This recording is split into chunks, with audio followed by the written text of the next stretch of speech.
What is multiculturalism?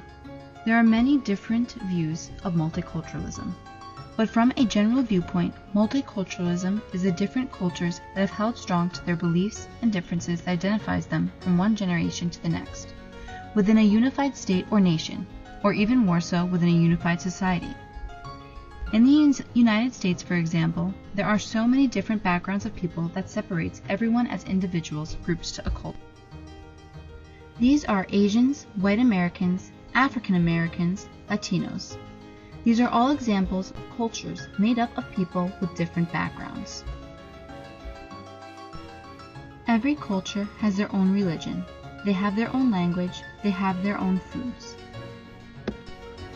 All these things contribute to cultural differences, and this is something that as a teacher you will need to be aware of and respectful of in a classroom.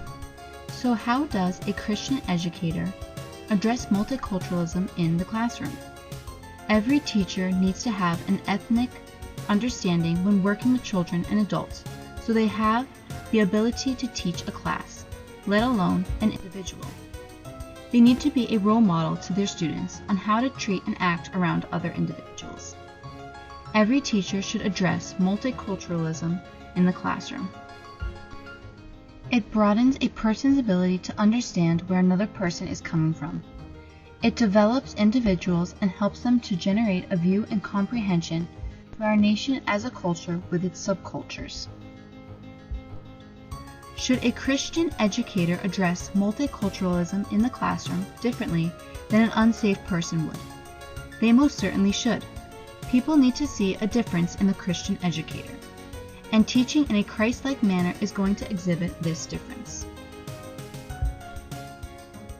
The Bible says in Titus 2:7-8, "In all things shewing thyself a pattern of good works, in doctrine shewing uncorruptness, gravity, sincerity, sound speech that cannot be condemned, that he that is of the contrary part may be ashamed, having no evil thing to say of you." Right there, the Bible is clearly telling people as believers to have wisdom and discernment when they speak.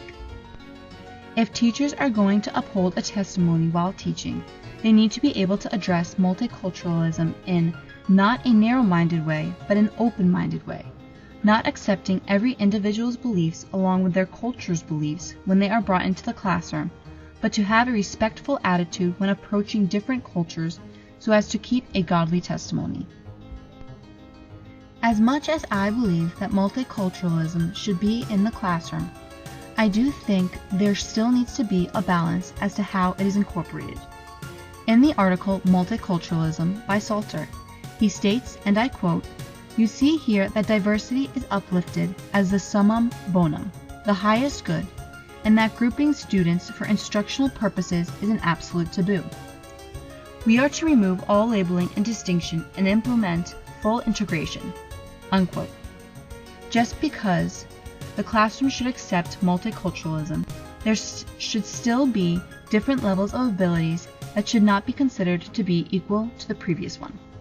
For example, if there is a teacher that does not have the capability to teach a classroom, then acceptance of multiculturalism should not permit that person to teach.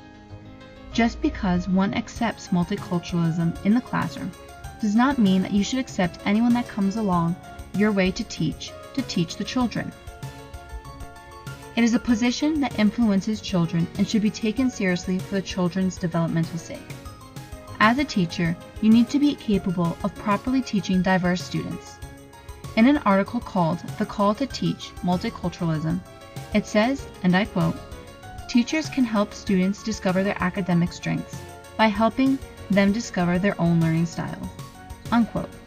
Teachers need a positive view of multiculturalism to help their students obtain a proper and beneficial education that will help children develop into adults as each new generation takes place.